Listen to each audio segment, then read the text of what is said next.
siang Bapak Ibu. Selamat siang. Terima kasih atas waktunya. Untuk hari ini Bapak Ibu sudah berkumpul sesuai dengan undangan yang sudah kami sebar di dalam grup tentang seminar atau diseminasi budaya positif, di mana kegiatan hari ini merupakan sebuah kegiatan pemenuhan tugas calon guru penggerak atas nama rekan kerja kita Bapak Syukur Immanuel Baruru SPD dengan materi budaya positif. Tentu sebelum ini yang terhormat seluruh Bapak Ibu guru yang telah menyediakan waktunya, dan tentu harapan kita nanti setelah seminar ini semoga materi yang sudah disampaikan berupa imbasan pada kegiatan budaya positif ini dapat bermakna. Untuk mempersingkat waktu, kepada narasumber kita Bapak SY Baruru akan berikan waktu dan tempat. Silakan. Baik, terima kasih waktu yang telah diberikan kepada kami untuk menyampaikan seminar pada siang hari ini menjelang sore. Dan sebelumnya dulu, di sini nanti kami akan menyampaikan diseminasi budaya positif di SMA Negeri 2 Tumui, Jumat 16 Agustus 2024. Ya. Perkenalkan, nama saya Syukur Immanuel Baruru SPD, calon guru penggerak Angkatan 11 Kabupaten Nias Barat, Provinsi Sumatera Utara. Tergerak, bergerak, dan menggerakkan. Ya, itulah untuk kami sebagai guru penggerak. Baik, Bapak Ibu dan yang kami hormati semua, di sini nanti ada tujuan pelatihan atau tujuan daripada seminar kita pada hari ini. Yang pertama, peserta mampu menjelaskan makna disiplin positif dan nilai-nilai kebijakan universal. Yang kedua, peserta mampu menjelaskan dan menganalisis motivasi intrinsik, hukuman, penghargaan, restitusi, kebutuhan dasar manusia, dan 5 posisi kontrol guru. Dan yang terakhir, peserta mampu menerapkan keyakinan kelas dan segitiga restitusi. Baik Bapak Ibu, kita masuk saja. Yang pertama, mari kita saksikan dulu video berikut. Nanti setelah kita menyimak daripada video ini, silakan Bapak Ibu memberikan tanggapan 1-2 orang nantinya. Ya, mari kita simak video berikut. Hai Moms, pernah membentak anak enggak? Ayo, membentak adalah ketika kita berhadapan dengan anak, lalu kita mengeluarkan nada keras, dan biasanya konten verbalnya juga konten verbal yang merendahkan anak gitu ya.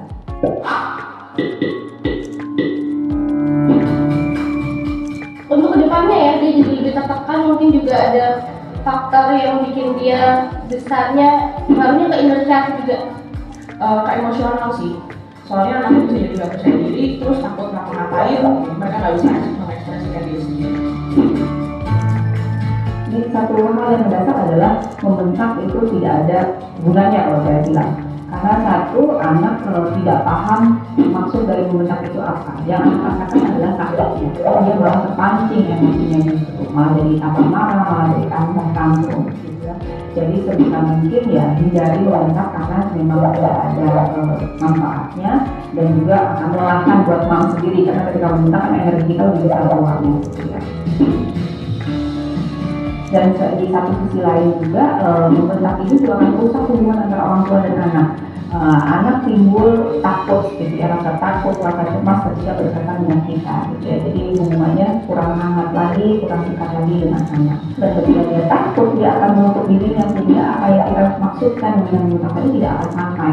Jadi harapan kita anak untuk mengubah perilakunya juga tidak akan sampai, karena anak sudah menutup diri karena rasa takutnya tadi gitu ya. Dan ini juga menimbulkan kecemasan pada anak, sehingga anak ini jadi takut mencoba sesuatu gitu ya. Kalau ada apa-apa dia juga jadinya takut bilang gitu kepada orang tua. Nah, bagaimana caranya mengungkapkan rasa marah kita atau kesal kita pada anak? Ya, memang perlu melatih diri untuk mengungkapkannya dengan nada yang tidak perlu membentak gitu ya. Jadi cukup kita hanya bunda marah gitu ya, bunda tidak suka. Seperti itu anak juga mudah lebih mengerti daripada dibentak ya, Mam.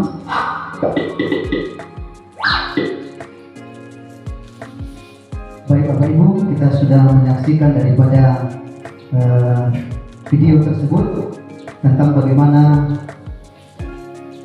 membentak anak, dan mungkin ada Bapak Ibu di sini yang bisa berbagi dengan kita kira-kira apa yang didapatkan dari video tersebut ya. Kami berikan kesempatan 1-2 orang bisa berbagi di tengah kita pada kesempatan ini. Dipersilakan.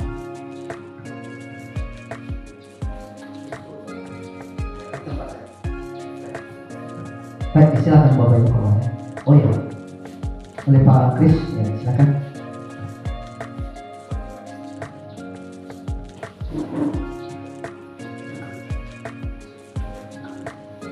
Baik, terima kasih Pak Siwalu. Mungkin dari video yang sudah ditampilkan kita bisa mengambil hikmat dengan apa yang kita alami selama ini dalam kegiatan proses belajar mengajar, terutama dalam mengambil tindakan terhadap kesalahan-kesalahan yang kita dapatkan pada perilaku peserta didik. Mungkin sebagai seorang pengajar sering bahkan kita membentak anak. Mungkin dari cuplikan yang sudah kita dapat tadi, kita bisa belajar bahwa mungkin membentak itu tidak ada manfaat. Tentu kita harus belajar lebih jauh lagi bagaimana solusi atau bagaimana tips cara nanti supaya tidak ada lagi istilah membentak, tetapi mungkin daripada mengevaluasi. Itu saja, terima kasih.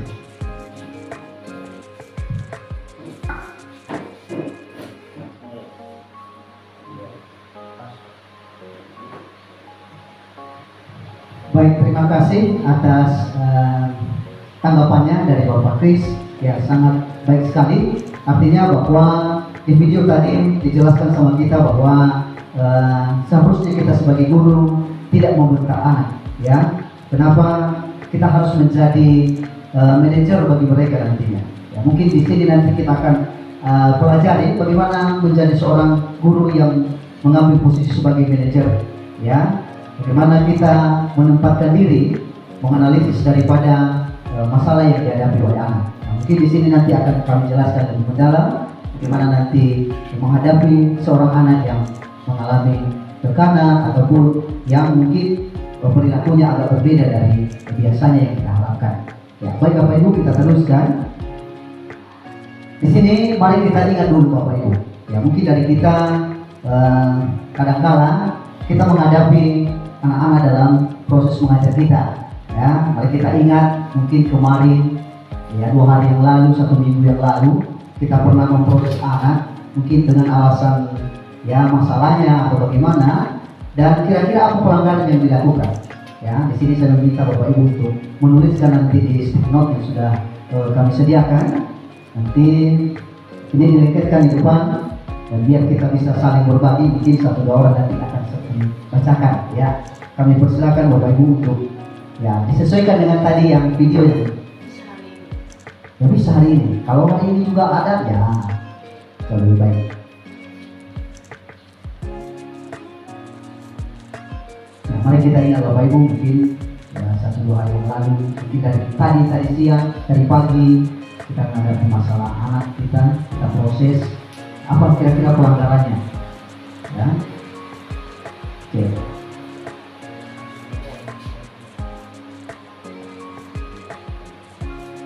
Ya.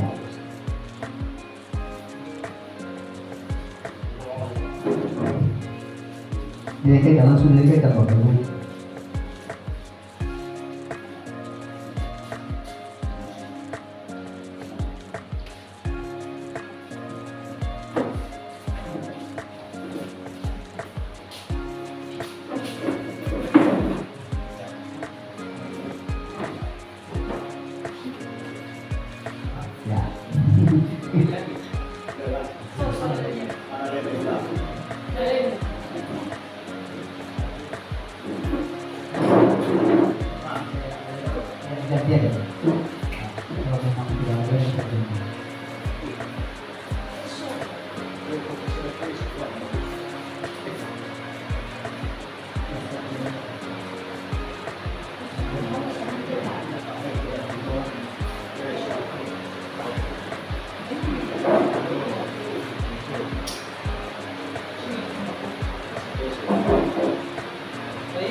Ya, sudah Bapak Ibu.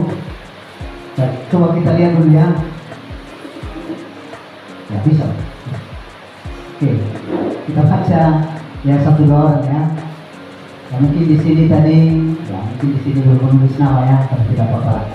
Ya 2 hari yang lalu, tepatnya hari Rabu di kelas 3.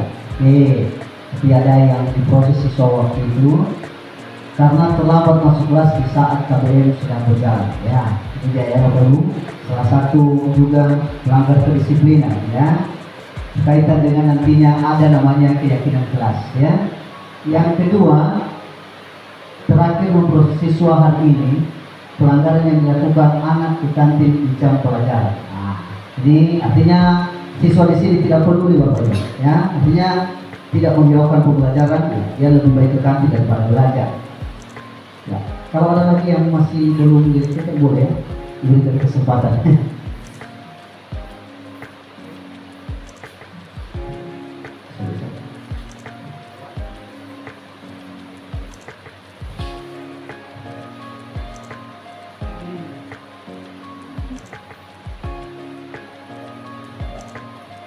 Oke, kita baca yang terakhir ya, karena ini dari guru BK ini.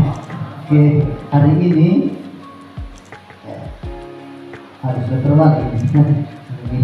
Oke lah, memproses siswa terlambat masuk sekolah. Ya mungkin tadi ada yang sama ya, artinya di sini sama pelanggaran disiplin.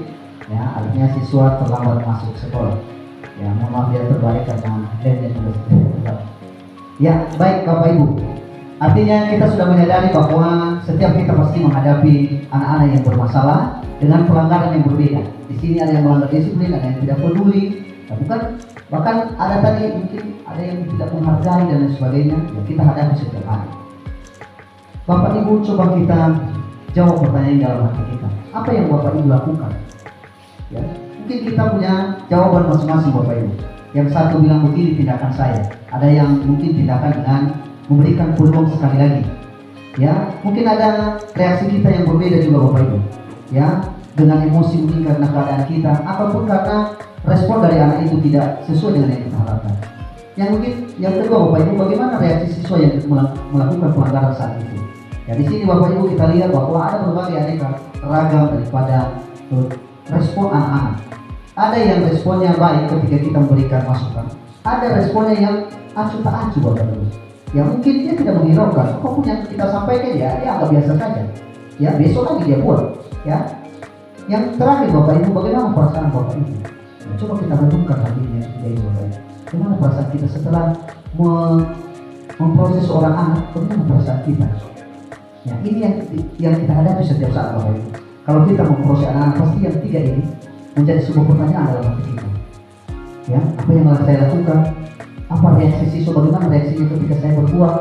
Ya, dan bagaimana perasaan saya setelah itu? Ya, maka di sini Bapak Ibu kita akan belajar bagaimana sih menghadapi seorang siswa. Mulai dari nanti bagaimana menerapkan budaya positif dari disiplin positif itu dengan nilai kebijakan universal. Yang kedua, motivasi intrinsik, ya dari dalam dan penghargaan hukuman dan restitusi. Ya, di sini nanti restitusi akan kami jelaskan bagaimana segitiga restitusi itu diterapkan ya untuk menghadapi anak-anak yang bermasalah. Yang ketiga, keyakinan kelas, membuat keyakinan kelas yang mungkin selama ini Bapak Ibu kalau kita ada di kelas menjadi wali kelas, kita hanya membuat kesepakatan kelas. Kalau kesepakatan keyakinan kelas Bapak Ibu lebih mendalam karena dia bernilai positif. Sedangkan kalau kesepakatan itu bisa saja menguntungkan dan merugikan, bisa saja. Tapi kalau keyakinan kelas artinya bersifat positif Bapak Ibu, yang mampu memberikan dorongan bagi anak-anak itu. Bukan hanya seorang kesepakatan, tapi kesadaran diri pribadi dari anak-anak itu. Apa yang perlu dia impikan untuk kelasnya sendiri.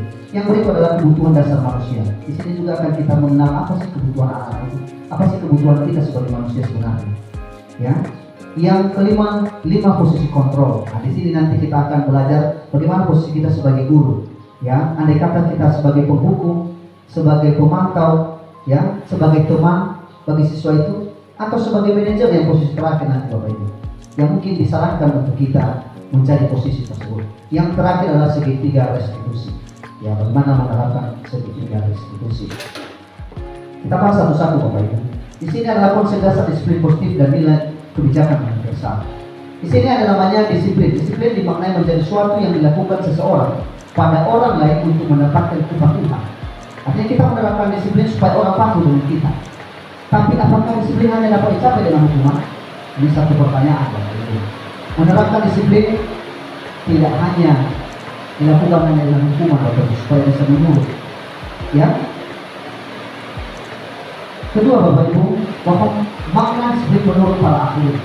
Ini adalah menurut Ki Hajar Dewantara Bapak Ibu, yang notabene ini selalu diinginkan dan diterapkan oleh pembelajaran hari-hari ini dan juga kepada guru penggerak sebenarnya. Ini wajib kita terapkan Bapak Ibu, ya, tentang bagaimana disiplin menurut Ki Hajar Dewantara ini. Itu di mana ada kemerdekaan, disitulah harus ada disiplin yang kuat. Ya, sungguh disiplin itu bersifat self disiplin, yaitu kita sendiri yang mewajibkan kita dengan sekeras-kerasnya, tetapi itu sama saja sebab jika kita tidak dapat melakukan self disiplin, wajiblah pengusaha lain mendisiplinkan kita. Peraturan demikian itulah harus ada di dalam suasana yang berbeda. Ya. Yang kedua, Bapak Ibu, menurut Diane Gosen 2001, kata disiplin berasal dari kata disiplina yang artinya belajar. Kata disiplin berasal dari kata display yang berarti murid atau pengikut. Untuk menjadi seorang murid atau pengikut, seseorang harus paham betul alasan mengapa mereka mengikuti suatu aliran atau ajaran tertentu, sehingga motivasi yang terbangun adalah motivasi intrinsik, bukan ekstrinsi. Ya, artinya di sini Bapak Ibu, kaum murid, ya, disiplin itu berasal dari diri sendiri, bukan dari orang lain. Ya, kalau dari orang lain Bapak Ibu mungkin sangat berat. Ya, berat menerapkan disiplin kalau kita mengharapkan orang lain yang mendisiplinkan kita. Tetapi kalau dimulai dari diri sendiri akan jauh lebih baik. Ya. Makna disiplin positif. Nah, ini yang akan kita terapkan Bapak Ibu. Semua tindakan yang dilakukan dengan penuh kesadaran dan tanggung jawab sebagai bentuk menghormati diri sendiri dan orang lain di sekitarnya. Akibatnya seseorang siswa memahami dan mengontrol setiap perilakunya. Yang kedua, sebagai pendidik, tujuan kita adalah menciptakan anak-anak yang memiliki disiplin diri sehingga mereka bisa berperilaku dengan mengacu pada nilai-nilai kebijakan universal dan memiliki motivasi intrinsik. Ya, ini yang bersifat positif Bapak Ibu. Termasuk nanti keyakinan kelas yang akan kita bikin. Ya, artinya yang bersifat positif itu membangun daripada diri anak-anak itu menghargai diri sendiri dan menghargai juga orang lain. Ya.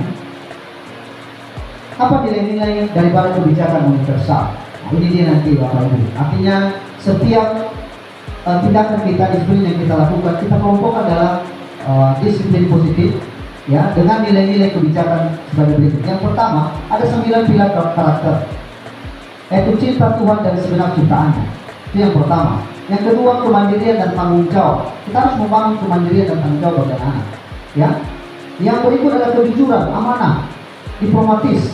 Artinya di sini juga kita mengajukan supaya anak-anak atau kita sendiri bisa bersikap jujur Bapak Ibu.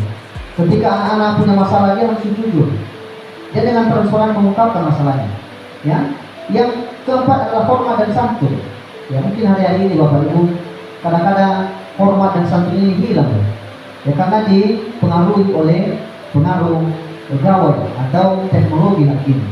Ya, artinya anak-anak lebih mementingkan handphonenya daripada kita. Lewat saja kita di sebelah rumah, kita tidak tahu. Bahkan duka ada di sebelah rumahnya dia tidak tahu, baru dia lihat di media sosial baru dia tahu. Apalagi kita kalau lewat. Maka ini Bapak Ibu harus kita tekankan juga. Yang berikut dermawan, suka menolong dan gotong royong. Ya, nah, ini juga merupakan hal yang harus diterapkan sebagai karakter, pilar karakter. Yang berikutnya adalah percaya diri, kreatif dan bekerja keras, kepemimpinan dan keadilan, baik dan rendah hati, toleransi, kedamaian dan kesatuan. Itulah 9 pilar karakter yang harus kita miliki dan dimiliki oleh warga sekolah seharusnya. Ya, apa nilai-nilai kebijakan, kebajikan yang harus diterapkan Bapak Ibu? Ada banyak di sini Bapak Ibu. Salah satunya adalah peduli. Ya, mungkin peduli itu bagaimana peduli? Ya, bisa memperhatikan orang lain. Ya, apakah anak-anak kita memperhatikan sesamanya? Apakah anak-anak kita punya jiwa, punya sikap kesombongan, tidak tahu orang lain? Nah, itu kita harus perhatikan Bapak Ibu. Yang berikut, keterterangan Bapak Ibu, kebersihan. Nah, termasuk kebersihan lingkungan, kebersihan kelasnya, kebersihan dirinya sendiri. Apakah sudah anak-anak menerapkan itu? Ya, maka ini nanti kita terapkan di kelas kita masing-masing. Ketika ada namanya keyakinan kelas, maka ada di situ. Ya, dia mau membersihkan tanpa harus kita suruh. Ya, mungkin contohnya, ya, tunggu sampai itu dulu. Ya, itu kan kita harus suruh melakukan disiplin. Ketika dia punya keyakinan sendiri, maka dia lakukan sendiri. Oh, ini kotor, dibersihkan. Ya, itulah nilai-nilai kebajikan Bapak Ibu yang ada dalam disiplin positif. Ya, ini nilai kebaikan yang harus diakui oleh semua orang. Ya, harus. Ya, dan ini wajib dimiliki baik juga siswa maupun kita. Ya, apa sih motivasi instruksi dan penghargaan hukuman dan restitusi? Ya, Diane dosen dan dalam bukunya Restruction School Disiplin menyatakan ada 3 motivasi perilaku manusia. Yang pertama, untuk menghindari ketidaknyamanan atau hukuman. Ya, ini dia motivasi seorang yang pertama, untuk menghindari saja. Yang ketidaknyamanan ya, yang pergi, yang kemana-mana untuk menghindari. Ya, yang kedua, untuk mendapatkan imbalan atau penghargaan dari orang lain. Dia berbuat baik Bapak Ibu karena dia mengejar supaya dia dikasih hadiah, bukan karena ketulusannya Bapak Ibu. Ya, berarti bukan dari instruksinya itu Bapak Ibu, bukan motivasi dari dalam dirinya. Kadang-kadang hanya didorong oleh ini Bapak Ibu. Ya, dia melakukan itu memang dia lakukan dengan sepenuh hati, tetapi ada kejarannya Bapak Ibu untuk mendapatkan daripada penghargaan. Yang terakhir adalah untuk menjadi orang yang mereka inginkan dan menghargai diri sendiri dengan nilai-nilai yang mereka percayai. Artinya apa yang mereka inginkan Bapak Ibu. Itulah perilaku manusia Bapak Ibu. Ya, yang mendorong kita sebagai manusia, ya, dalam situasi seperti itu. Kita kadang-kadang hanya mencari kenyamanan, ya, dan menghindari hukuman. Ya, berbagai alasan kita buat. Memang kita jujur, tetapi kadang-kadang hanya karena motivasi tertentu. Yang berikut penghargaan dan hukuman Bapak Ibu. Apa itu penghargaan dan hukuman? Elvie Koch mengemukakan baik penghargaan dan hukuman adalah cara-cara mengontrol perilaku seorang yang menghancurkan potensi untuk pembelajaran yang sesungguhnya.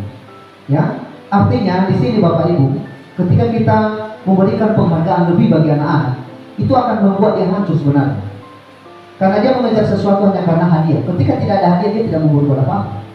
Begitu juga hukuman Bapak Ibu.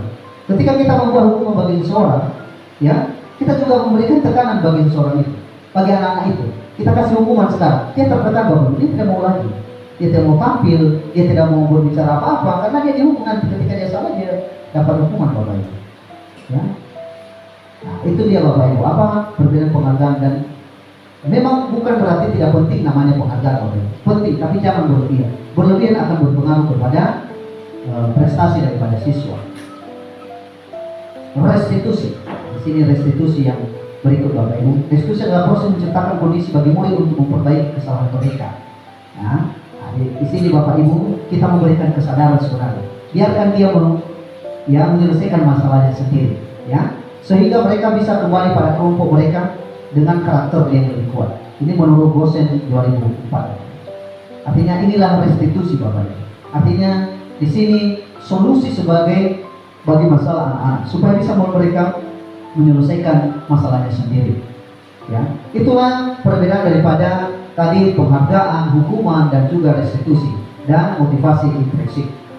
Yang berikut, di sini ada yang namanya perbedaan apa itu hukuman, konsekuensi, dan restitusi. Coba kita lihat Bapak Ibu. Di sini ada identitas gagal, ya, dari hukuman. Ketika kita menerapkan hukuman Bapak Ibu, maka yang diterima itu ada. Pertama, sesuatu yang menyakitkan harus terjadi.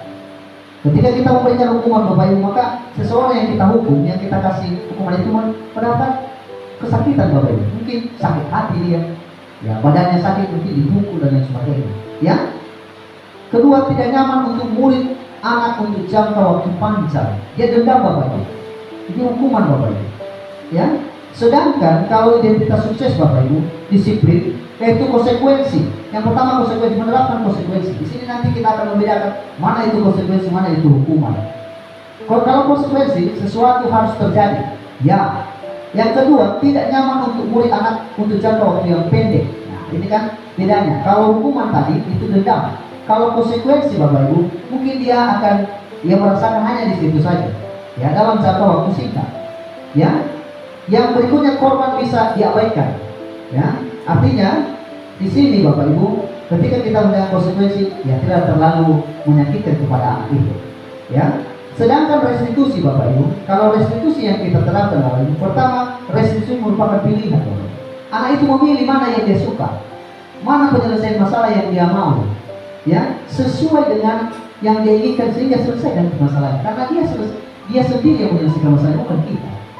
Kita memberikan peluang kepada dia. Yang kedua, menguatkan untuk murid anak dalam jangka waktu panjang. Ya, anak juga tidak dendam dengan kita. Dia mau bergaul dengan kita, dia mau berbagi dengan kita, sehingga dia bisa terbentuk Bapak Ibu.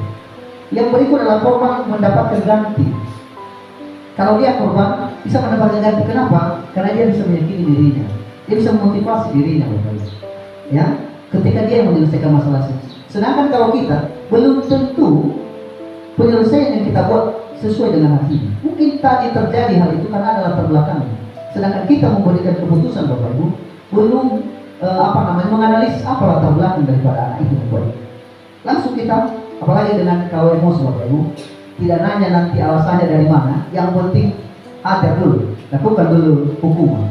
Sehingga anak itu kan merasa ini, memang bukan itu tadi masalahnya, tetapi karena kita tidak tanya, ya sudah kena dia. Nah, ini dia Bapak Ibu. Makanya kalau restitusi itu ada nanti namanya Bapak Ibu, ya menstabilkan identitas. Ya, kita menanyakan bagaimana dia bisa berbuat itu. Baru kita validasi apakah itu merupakan kebiasaannya. Baru nanti yang terakhir Bapak Ibu, ya kita memberikan keyakinan pada dia supaya dia membuat keyakinan dalam dirinya sendiri.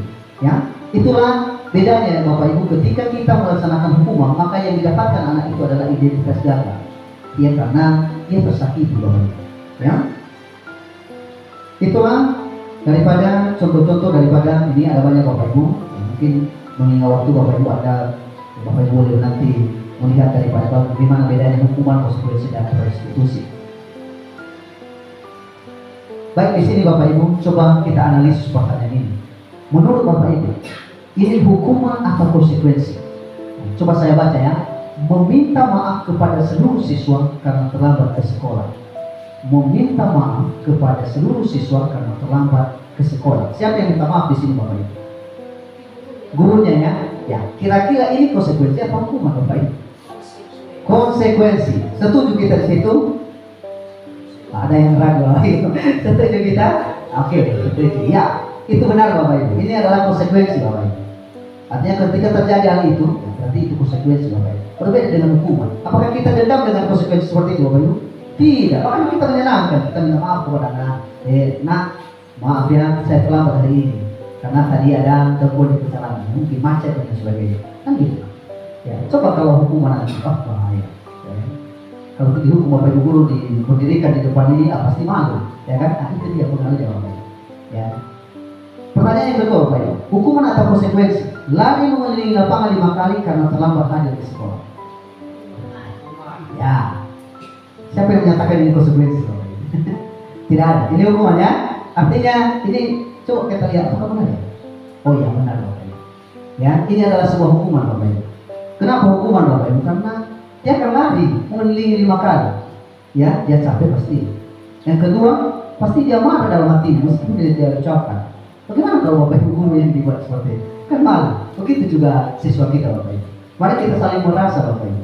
Ya. Yang berikut adalah hukuman atau konsekuensi. Kehilangan 10 menit jam istirahat untuk mengerjakan tugas karena terlambat datang dan tidak mengerjakan tugas.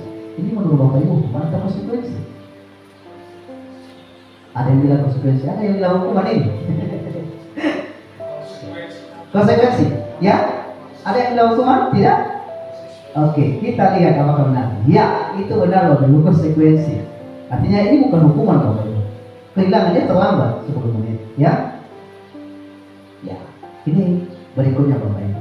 Setelah kita mengenal daripada bedanya hukuman dan konsekuensi, sekarang kita mau apa itu pembentukan keyakinan sekolah Bapak Ibu atau kelas. Ya, di sini mungkin ada Bapak Ibu yang kelas. Bagaimana menerapkan ini dalam kelas? Yang pertama Bapak Ibu, ketika kita membentuk keyakinan sekolah atau kelas, pertama keyakinan kelas bersifat lebih abstrak daripada peraturan yang lebih rinci dan konkret. Artinya ini mengaitkan kepada keyakinan masing-masing, ya, daripada siswa itu tersebut. Ya, bukan hanya sekedar peraturan Bapak Ibu, karena peraturan itu bisa dilanggar Bapak Ibu. Tapi keyakinan Bapak Ibu, ya kalau dilanggar maka dia menyakiti dirinya sendiri. Kenapa? Karena dia yang buat, bukan orang lain. Kalau peraturan kan biasanya orang lain yang buat, mungkin wajib kelasnya yang buat. Tapi kalau dia yang buat sendiri, ya itu nyata Bapak Ibu, karena dia berbuat sendiri. Yang kedua, keyakinan kelas berdua pertanyaan-pertanyaan universal Bapak Ibu. Ya, pertanyaan universal Bapak Ibu, yang terkait dengan kebajikan tadi universal, yaitu peduli, ya, hormat, ya terkait dengan itu Bapak Ibu.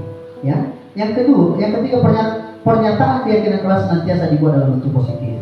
Artinya biar anak-anak itu tidak merasa bahwa ketika terlambat maka ini hukumannya. Nah, jangan. Tapi kita berikan semacam kalimat positif Bapak Ibu. Contoh, terlambat itu ya menguntungkan, ya kan? Memperhatikan orang lain itu adalah salah satu sikap peduli. Ya kan gitu. Artinya anak-anak itu ada juga nilai positifnya.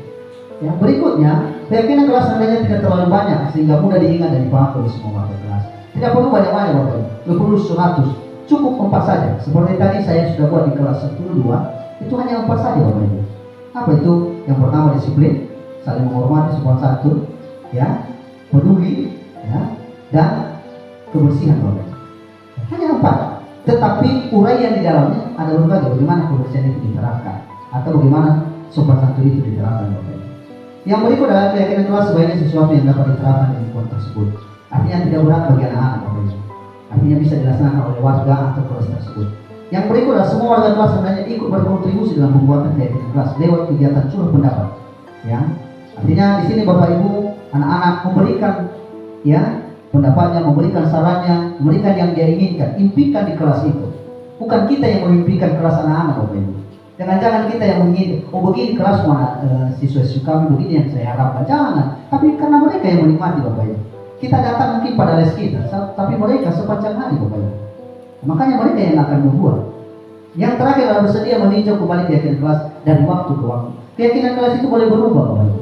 Karena mungkin keadaan anak-anak, mungkin kondisi mereka tidak mau seperti itu lagi. Mereka mau yang berbeda, ya, bisa saja. Ini tabel T ketika kita ingin mendapatkan surat pendapat dari anak-anak. Boleh kita membuat seperti itu Bapak Ibu. Ya, kita lihat anak-anak, kita berikan sama mereka apa yang tampak dan apa yang tidak tampak. Contoh, ini hormat. Tampak seperti, anggap saja ada si A di sini. Ya, datang tepat waktu. Itu tampaknya dia selalu rajin Bapak Ibu. Tapi yang tidak tampak seperti sering hadir terlambat. Kadang-kadang dia membuat itu Bapak Ibu. Ya kan? Ini yang tampak, ada yang tidak tampak.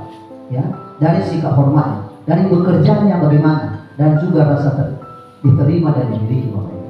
Ya, tampak seperti apa yang seharusnya. Yaitu contohnya melibatkan semua anggota kelompok. Sedangkan yang tidak tampak seperti Bapak Ibu itu memunculkan salah satu teman kita. Ya, itu kan tidak harus dibuat. Ya, yang seharusnya dibuat adalah yang tampak aja Bapak Ibu. Ya, yang sebelah sini. Ya. Yang berikut adalah dari tabel T itu tadi kita membuat tabel Y. Apa yang kita dengar dari anak-anak itu tadi? Maka ada yang kita dengar, contohnya tadi ya adalah satu orang berbicara, yuk saya bantu kita bisa selesaikan ini bersama.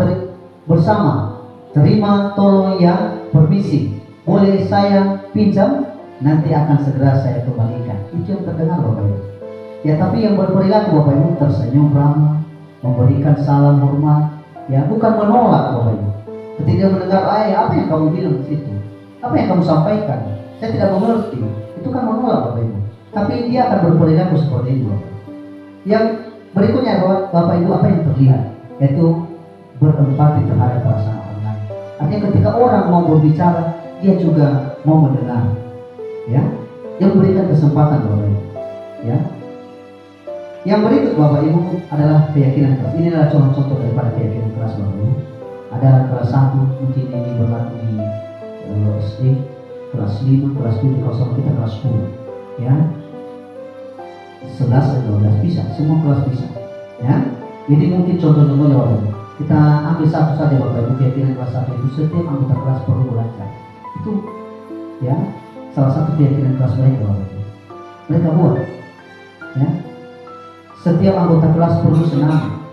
Ya, ya karena ini adalah SD Bapak Ibu. Ya, mungkin di kelas 5 selalu bersikap positif. Ya, berbicara sopan, menyampaikan sesuatu, memberikan kesempatan kepada orang lain dan sebagainya. Bapak Ibu. Yang berikut Bapak Ibu, ya, ini adalah prosedur pembentukan keyakinan sekolah atau kelas. Ya, ini urutannya Bapak Ibu, ada namanya surat pendapat, mencatat. Yang berikutnya susunan keyakinan kelas itu kita kelompokkan mana negatif menjadi positif. Ya, kita cari kata-kata yang negatif Bapak Ibu, yang tidak membuat semangat bagi anak-anak itu, ya kita buat menjadi positif sehingga mereka berpikir bahwa itu bermanfaat bagi mereka.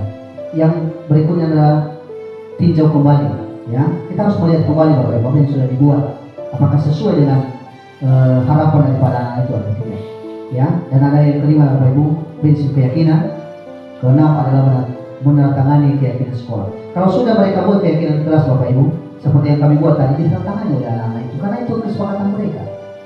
Ya, mereka sepakati, mereka tanda tangan, oh ini kesepakatan kami. Makanya nanti kalau ada pelanggaran, mereka sendiri yang menegur diri mereka sendiri. Kita sudah melanggar, kan gitu. Kita hanya sebagai pendamping mereka di sana Bapak Ibu, sehingga mereka bisa menerapkannya dengan baik Bapak Ibu. Yang terakhir adalah keyakinan sekolah selanjutnya bisa dilekatkan di dinding kelas. Artinya kalau sudah bisa Bapak Ibu, kalau sudah terbuat, kita lekatkan supaya mereka bisa lihat setiap hari. Itulah cara-cara pembentukan daripada keyakinan kelas. Berikutnya adalah bagaimana kebutuhan dasar manusia. Nah, ini kebutuhan dasar manusia. Saya ambil pokok-pokok besarnya saja Bapak Ibu. Yang pertama adalah bertahan hidup. Ya, kebutuhan dasar manusia adalah bertahan hidup. Bagaimana yang bertahan hidup Bapak Ibu? Yaitu kebutuhan yang bersifat fisiologis untuk bertahan hidup, misalnya kesehatan, rumah dan makan. Yang kedua, kasih sayang dan rasa diterima Bapak Ibu. Bukan hanya kita Bapak Ibu guru yang harus ada rasa sayang dan rasa diterima, anak-anak juga yang merasakan itu Bapak Ibu. Karena itu kebutuhan Bapak Ibu. Ya, maka mari kita memberikan rasa sayang bagi anak-anak. Ya, yang berikut adalah penguasaan, kebutuhan pengakuan atas kemampuan. Ya, anak-anak juga butuh Bapak Ibu. Kita memberikan apresiasi buat setiap kemampuannya. Ya, kebutuhan berhubungan dengan kekuatan mencapai sesuatu, menjadi kompeten, menjadi terampil. Ya, kalau kita mengabaikan mereka Bapak Ibu, itu kan kebutuhan mereka. Ya, yang berikut Bapak Ibu kebebasan, kebutuhan akan pilihan. Ya, mungkin di kurikulum merdeka anak-anak yang diberikan kesempatan untuk mengembangkan bakatnya sesuai dengan kodrat alam dan kodrat zaman yang ada. Apa bawaannya Bapak Ibu? Bukan bawaan kita Bapak Ibu guru. Ya, ini adalah kebebasan mereka. Mereka menentukan pilihan. Kebutuhan menginginkan pilihan, perlu banyak bergerak, suka mencoba, tidak terlalu terpengaruh orang lain. Ya, senang mencoba hal baru dan menarik. Ya, mungkin itu yang diinginkan oleh anak-anak sekarang. Yang terakhir adalah kesenangan Bapak Ibu. Kebutuhan akan kesenangan adalah kebutuhan untuk mencari kesenangan bermain dan tertawa. Di saat kita mengajar Bapak Ibu jangan hanya melulu terus ya mengajar, menjelaskan, tapi anak-anak tidak membutuhkan keadaan-keadaan fresh, ya, keadaan-keadaan bisa berbau sekali, ya. Kita memberikan kebebasan anak, biar mereka bisa berekspresi, ya. Berikutnya Bapak Ibu, ini adalah salah satu contoh. Coba kita simak kasus berikut. Apakah ini adalah sebuah kesenangan, penguasaan, kasih sayang, atau kebebasan? Coba ini adalah sebuah cerita Bapak Ibu, atau sebuah salah satu anak 3 SD, Dinda namanya. Dinda seorang anak kelas 3 SD. Begitu tiba di rumah sepulang dari sekolah, menangis dan mengadu pada ibunya bahwa dia benci pada ibu Rani, gurunya. Ibu guru bilang, aku tidak boleh bersenandung sewaktu mengerjakan tugas. Katanya kelas harus tenang, tidak ada suara. Kan enggak seru jadinya. Kebutuhan Dinda di sini apa Bapak Ibu? Kesenangan, penguasaan, kasih sayang, kebebasan. Kesenangan. Karena di kalimat terakhirnya enggak seru jadinya katanya. Ya, dia kepengen senang. Ya, itu betul Bapak Ibu. Artinya kesenangan. Ya, inilah kebutuhan Dinda Bapak Ibu yang dia inginkan. Ya. Kasus kedua Bapak Ibu, Dinda seorang anak kelas 3 SD. Begitu tiba di rumah sepulang dari sekolah, menangis dan mengadu pada ibunya bahwa dia benci pada ibu guru. Ibu guru tidak menyapaku hari ini, padahal aku pakai cepit rambut baru. Kebutuhan Dinda di sini Bapak Ibu apa? Kesenangan, penguasaan, kasih sayang, kebebasan. Kasih? Nah, coba kita lihat Bapak Ibu. Ya, itu benar Bapak Ibu. Ya, tepuk tangan buat kita semua. Ya, artinya kita sudah paham Bapak Ibu kebutuhan daripada anak-anak. Ya. Yang berikut Bapak Ibu, Dinda seorang anak kelas 3 SD begitu tiba di rumah sepulang dari sekolah menangis dan mengadu pada ibunya bahwa dia benci pada ibu Rani gurunya. Aku sebel, gambarku tidak rapi, malah ibu guru menunjukin ke teman-temanku di depan kelas. kebutuhan dia apa? Kebebasan. Ya, yang lain? Ragu. Ya, oke Bapak Ibu, inilah kebutuhannya adalah penguasaan Bapak Ibu. Ya, artinya aku sebagai gambarku tidak rapi, malah ibu guru nunjukin teman-teman di depan kelas. Ya, penguasaan Bapak Ibu. Biar apa namanya, gambarnya itu menjadi nomor satu Bapak Ibu. Biar ada pujian sebenarnya yang dia inginkan itu. Ya, dia seakan-akan dia itu adalah orang hebat sebenarnya ya. Yang berikut Bapak Ibu, Dinda seorang anak kelas 3 SD. Begitu tiba di rumah sepulang dari sekolah menangis dan mengadu pada ibunya. Oh, dia benci pada ibu Rani dulu. Aku bosan, masa belajarnya cuma gitu aja. Dengarin ibu guru aja. Ya, kira-kira kebutuhan apa? Kebebasan. Ya, setuju dengan itu? Baik. Ya, itu betul. Itu kebebasan Bapak.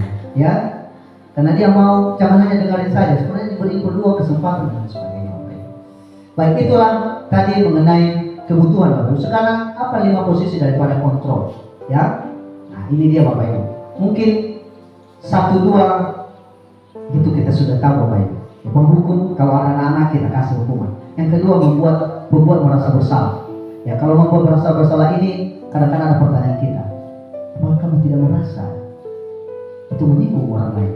Ya kan? Yang berikut adalah teman. Ini posisi Bapak Ibu, posisi kita sebagai guru, sebagai teman.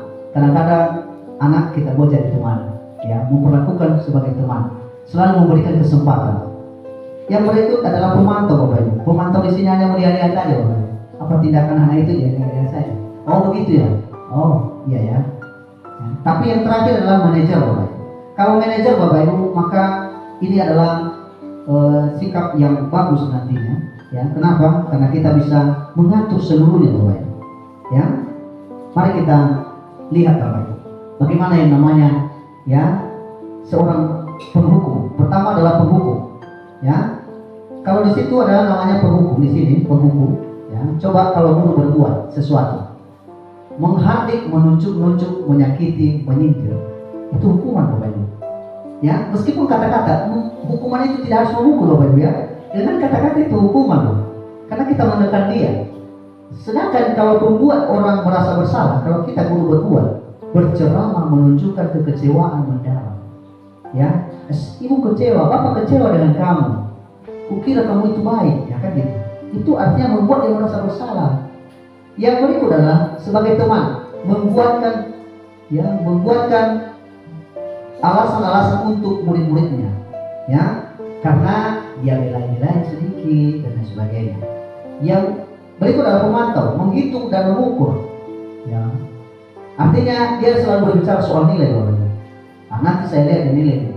Saya lihat nanti di hasil kerja, ya kan? Itu pemantau Bapak Ibu. Kalau posisi Bapak Ibu ada di situ, berarti Bapak Ibu adalah seorang pemantau.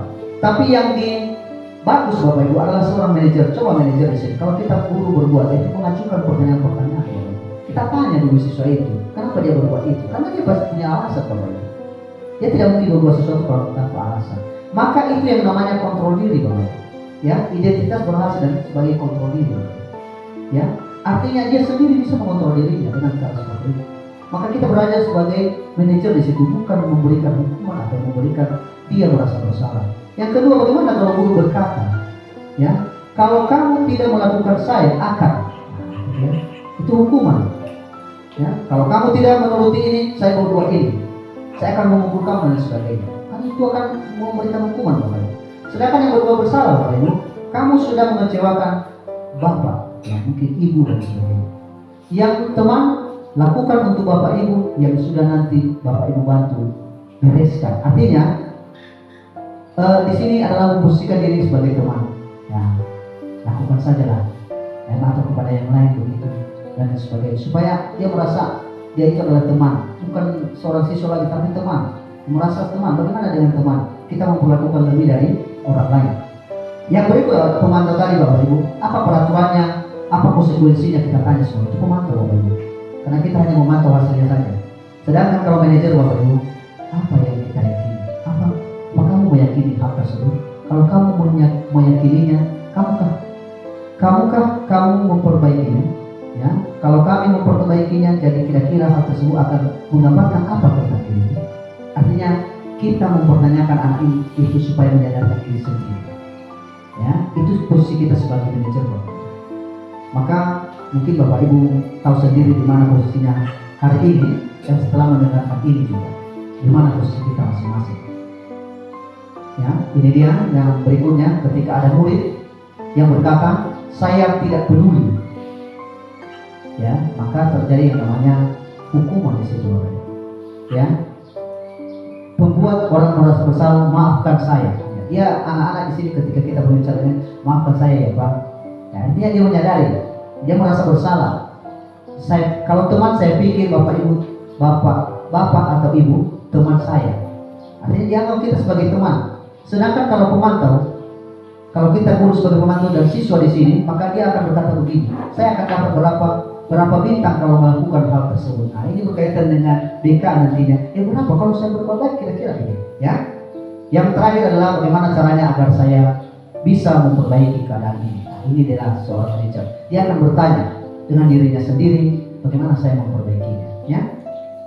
Maka itulah namanya tadi adalah tentang posisi kita sebagai kontrol 5, posisi kita sebagai guru dalam 5 kontrol diri. Yang berikut adalah segitiga restitusi. Nah, di sini nanti Bapak Ibu yang terakhir ini adalah mengenai bagaimana kita menghadapi masalah siswa. Yang pertama, kalau kita menghadapi masalah siswa Bapak Ibu, maka kita terapkan ke segitiga restitusi. Segitiga restitusi ini yang pertama adalah menstabilkan identitas. Apa yang perlu kita stabilkan kepada anak itu? Yaitu setiap orang pasti pernah melakukan kesalahan. Kita sadarkan dia. Nah, semua orang pasti melakukannya. Saya juga, Bapak juga pernah melakukan hal yang sama. Yang kedua, kalau kamu bukan satu-satunya yang pernah melakukan ini. Artinya kita buat dia dulu sadar diri dulu, mengenal dirinya bahwa bukan hanya dia yang berbuat salah. Yang kedua adalah validasi tindakan yang salah.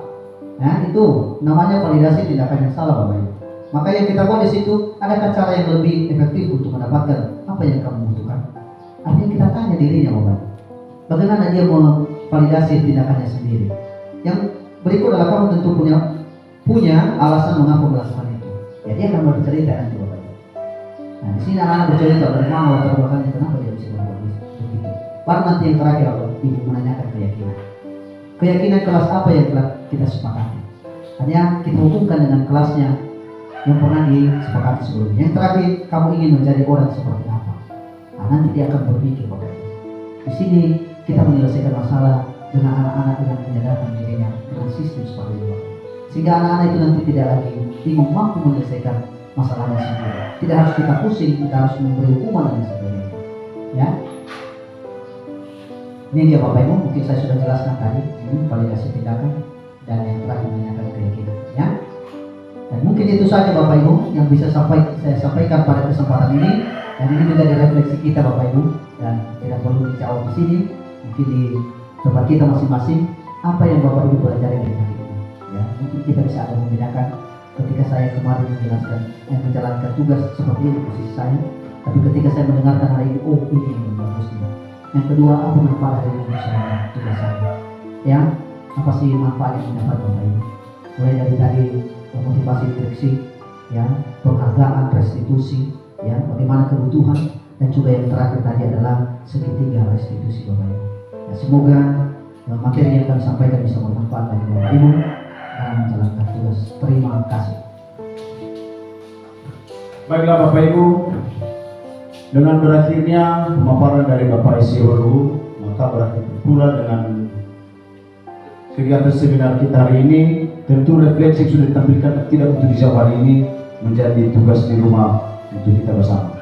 Berikan aplaus buat Bapak Isiwaru. Terima kasih.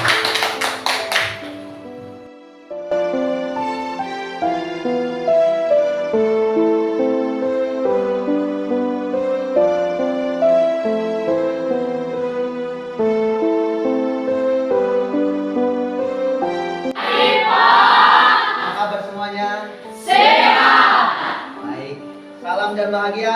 Salam dan bahagia. Baik, terima kasih. Pada pagi hari ini kita kembali ketemu, dan sesuai apa kesepakatan kita kemarin bahwa kita akan membuat keyakinan kelas di sini. Dan apakah anak-anak kami setuju kalau kita membuat keyakinan kelas? Setuju. Baik, kalau setuju berarti kita mau memberikan keyakinan kelas sesuai dengan cara dan harapan kita masing-masing pribadi ya. Artinya apa yang kamu harapkan di kelas ini menjadi baik supaya nantinya kita bisa laksanakan di setiap hari kita untuk mendukung pembelajaran kita. Untuk itu, untuk lebih memperdalam daripada keyakinan kelas dan bisa juga kita buat nantinya, saya persilakan anak-anak kami untuk menuliskan apa yang keyakinan kelasnya yang diharapkan di kelas ini. Kalau sudah, silakan dilengkapkan di papan tulis. Kami persilakan kalau sudah.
Kita mulai dari yang di sini. Ini dari Gentri Waru. Keyakinan kelasnya, saya ingin kelas ini tetap bersih, aman, nyaman, tentram, serta adanya kerjasama yang baik antara siswa. Berarti yang diinginkan Gentri ini adalah tentang kebersihan. Yang kedua adalah keyakinan kelas oleh Maide Nur Halawa. Saya ingin di kelas ini jika les kosong, semua siswa belajar mandiri tanpa keluar masuk ya. Ini juga satu ya. Berikutnya si Meltaria Halawa. Keyakinan kelas saya ini yaitu membersihkan kelas ya. Ini sama dengan ini ya. Artinya dia sama dengan Gentri tadi, Gentri bahwa ini mengenai kebersihan. Yang berikut adalah si Yunes Naomi. Keyakinan kelas yang diinginkan menghargai guru ya. Yang kedua kerjasama ya, ini juga satu ya. Yang berikut Nesta, keyakinan kelas saya ingin kelas menjadi bersih. Ini kebersihan ya. Kita kelompokkan dulu ya. Oke. Siapa lagi nih? Wiwi, keyakinan kelas saya adalah saya senang ketika guru menjelaskan di dalam kelas kami. Oke, ini pembelajaran sama dengan dia, berarti dia menginginkan pembelajaran di saat-saat les kosong ya. Ini ya, yang tadi keyakinan kelas sama. Berikutnya Selfie, katanya saling menghormati, kekompakan dalam kelas dan saling menyapa. Ya, ini tadi sama dengan Naomi ya. Oke. Yang berikut keyakinan kelas oleh Rifama, katanya sebelum masuk di kelas harus mengambil sampah. Oh ya, ini adalah tentang kebersihan. Oke. Berikutnya keyakinan kelas mempunyai sikap menghargai baik guru maupun siswa. Ini sama ya, menghargai ya. Oke. Yang berikut keyakinan kelas oleh Imelda, disiplin, aktif dan bekerja sama dalam belajar. Oke, ini tentang belajar. Tadi ada les kosong tadi kan? Oke, kita kelompokkan di sini ya. Yang berikut adalah memiliki kekompakan baik dalam kegiatan belajar maupun kegiatan lainnya. Kekompakan ya. Ini mengenai pembelajaran. Oke. Berikutnya Elvin. Yang saya harapkan di kelas yaitu sopan sama guru dan jangan membedakan guru mana yang jahat maupun yang baik. Memang ada guru jahat ya? Ya, oke, saling menghargai ini ya. Oke, Oke, sama dengan ini saling menghargai. Berikutnya adalah Kelvin. Saya menginginkan kelas ini tertib di saat jam kosong, di saat guru tidak masuk kelas. Berarti ini adalah mengenai kedisiplinan, sama dengan ini tadi ya. Oke. Berikutnya keyakinan kelas dari Aries, yaitu setiap petugas kelas wajib datang jam 7. Ini mengenai kedisiplinan waktu ya. Oke.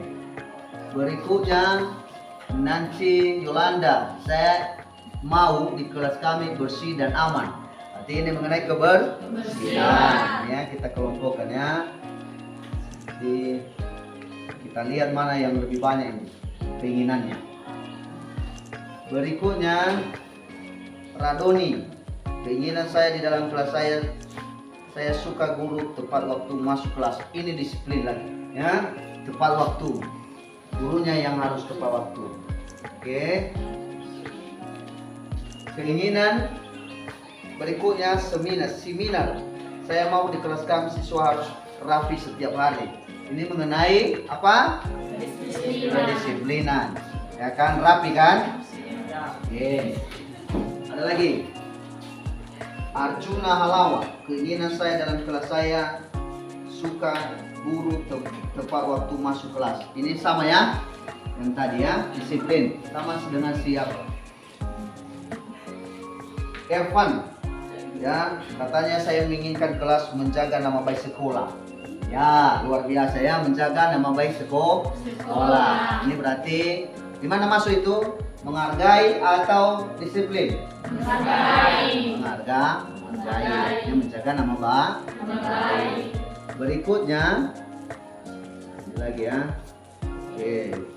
Keyakinan kelas mempunyai sikap menghargai, mengikuti peraturan sekolah. Sama dengan ini ya. Oke, menghargai ya. Berikut keinginan kelas dari Beriaman Halawan, saling membantu sesama semampu kita. Ini artinya kepedulian. Ini sendiri dia ya, dulu ya, peduli dia dengan sesamanya. Ya. Orlando, saling mengasihi sesama. Peduli kan? Iya. Nah, bukan hanya apa, tapi dia peduli juga ya, mengasihi katanya. Mudah-mudahan bernilai positif. Nasrani Halawan, kita harus belajar dengan cara disiplin dan tertib agar bisa belajar dengan nyaman. Berarti masuk ke disiplinan. Ya. Ya, ingat ya. Berarti ada 4. Kita harus disiplin antara teman maupun guru. Dewi Murni Gula. Ya, ini kedisiplinan ya, sudah jelas ya. Yang berikut si Rahmat Kasih Halawan. Katanya saya menginginkan di kelas saya ini di saat les kosong siswa harus tenang dan tidak ribut. Ya, termasuk di mana ini? Disiplin. Karena tidak ribut di kelas. Meskipun les kosong. Keyakinan kelas dari Lis Fermanjai. Saya ingin kelas kami setiap pagi dibersihkan di setiap hari. Kebersihan. Ini tadi kebersihannya. Oke. Berikutnya Martodius Salaw. Yang saya inginkan di kelas ini yaitu tertib dan dalam kelas menghormati bapak ibu guru. Di mana masuk? Menghargai. Oke. Yang terakhir, saya ingin siswa teman-teman saat bapak ibu guru menjelaskan terus ngapain? Oh, tidak ada, hanya saat bapak ibu guru menjelaskannya. Berarti ini termasuk menghargai. Ya, baik, kita kelompokkan ya. Yang pertama itu adalah berbicara mengenai apa tadi? Kebersihan. Yang tadi mengenai kebersihan. Nanti keyakinan kelas kita yang pertama adalah kebersihan. Yang kedua adalah kedisiplinan. Ya, iya kan? Iya. Oke. Yang ketiga adalah menghargai. Artinya sopan santun. Betul. Yang terakhir adalah peduli. Oke. Berarti ada 3 keyakinan kelas kita ya. Ayat keempat, keyakinan kelas kita. Yang pertama, kebersihan itu dilakukan dengan cara membersihkan sampah, membuang sampah pada tempatnya. Terus berikutnya tadi Di saat datang ke sekolah pada pagi hari harus memungut sampah terlebih dahulu. Yang kedua, kedisiplinan. Bagaimana cara melakukannya tadi adalah belajar dengan disiplin. Di saat ada les kosong tidak keluar masuk. Betul? Betul. Yang berikut adalah sopan santun. Tadi sopan santunnya menghargai Bapak Ibu Guru, menghargai juga teman, jaga nama baik sekolah. Sedangkan yang terakhir adalah peduli. Bagaimana cara melakukannya? Yaitu dengan saling membantu sesama dengan baik. Yang kedua, saling mengasihi katanya. Ya, itulah yang merupakan keyakinan kelas kita. Di sini ada 4.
Ini keyakinan kelas yang sudah kalian buat ya.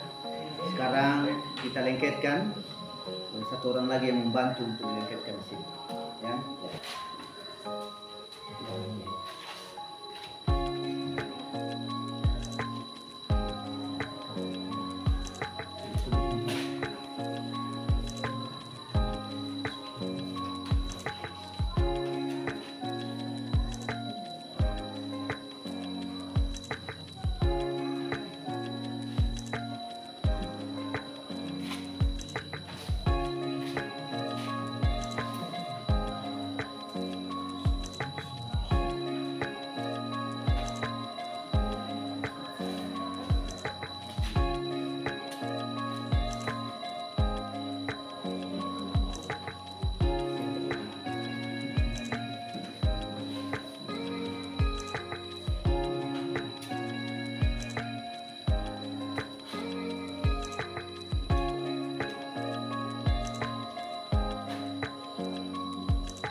Ini adalah keyakinan kelas yang sudah kita sepakati.